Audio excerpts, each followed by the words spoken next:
शाम का समय था। नदीम ईद वाले दिन सबसे अपनी दुआ सलाम करने के बाद, सबसे मिलने जुलने के बाद अपने घर पर अकेला बैठा था। जब अकेला बैठा होता है तो उसके फ़ोन की घंटी बजती है, और जब उसके फ़ोन की घंटी बजती है तो जब वो फ़ोन उठाता है तो फ़ोन और किसी का नहीं बल्कि उसकी भाभी का होता है। जब वो देखता है कि आज भाभी का फ़ोन आ रहा है तो फ़ोन उठा के भाभी से दुआ सलाम करता है।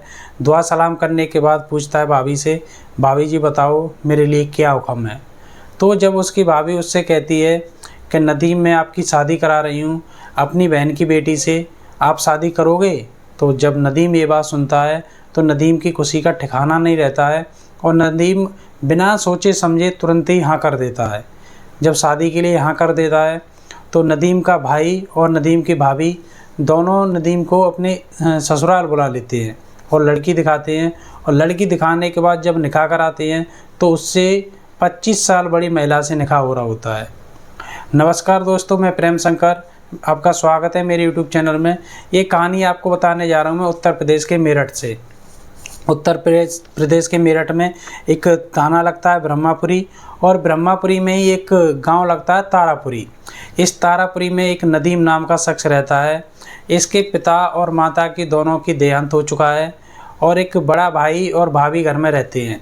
लेकिन बड़ा भाई और भाभी अपनी बहन के यहाँ भाभी चली जाती हैं, और अपने बहन के यहाँ जाने पर ईद पर वहीं रहती हैं। सारे घर के लोग, घर पे कोई नहीं होता है, नदीम घर पे अकेला होता है।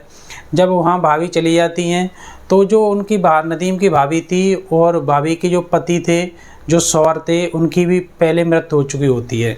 जब सवार की पहले मृत्यु हो चुकी होती है तो नदीम की भाभी नदीम से फ़ोन करती है कि नदीम मैं आपकी शादी अपनी बहन की बेटी से करा देती हूँ।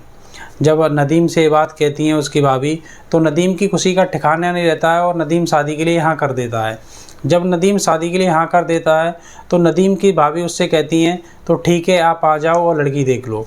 तो नदीम खुशी का ठिकाना नहीं रहता। उसी शाम को नदीम अपनी भाभी की बहन के यहाँ फाजलपुर पहुँच जाता है, और फाजलपुर में उसको उसकी बहन की बेटी दिखाई जाती है। जब बेटी दिखाते हैं तो नदीम शादी के लिए हाँ कर देता है। हाँ तो पहले ही कर दी थी, लेकिन लड़की देखने के बाद तो फाइनली हो जाती है, हाँ शादी के लिए हाँ कर देता है।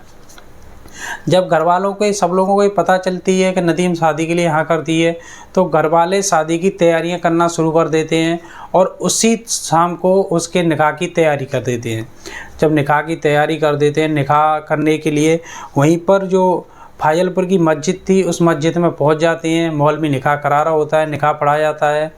तो जब निकाह पढ़ने के बाद निकाह पढ़ जाता है तो लड़का लड़की दूसरों को, एक मुस्लिम समाज में एक रीत होती है कि लड़का और लड़की दोनों को एक दूसरे को, जो मौलवी होता है पूछता है ये आपको रिश्ता कबूल है।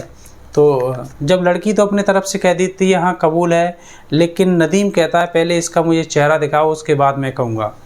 तो जब लड़की का चेहरा देखता है तो वो लड़की, जिस लड़की से वो शादी करा रहे थे, वो लड़की नहीं होती है, बल्कि उस लड़की की विधवा माँ होती है, जो नदीम से 25 साल बड़ी होती है।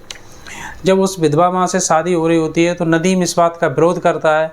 जब उस बात का विरोध करता है तो नदीम के भाई और भाभी, जिसका नाम है सायदा, और नदीम का भाई अजीम, इन दोनों लोग इसको नदीम को परेशान करने लगते हैं।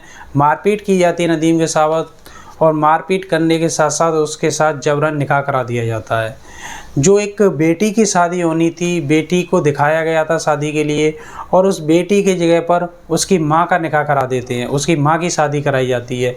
क्योंकि माँ का पति, जो नदीम के भाई की साली थी, उनके साथ निकाह करा दिया जाता है।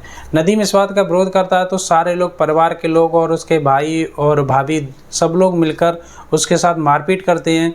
जब मारपीट करते हैं तो वो वहाँ से चला आता है। फिर उसे मानसिक और शारीरिक रूप से प्रताड़ित किया जाता है।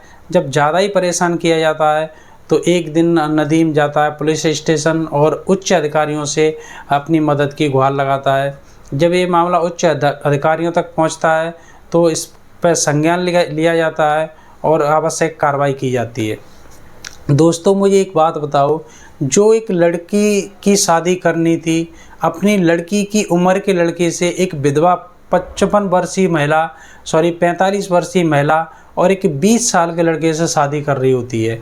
दरअसल कम से कम अपना मेल मिलाप देखना चाहिए, हमारी उम्र कितनी है, आगे वाले बंदे की उम्र कितनी है।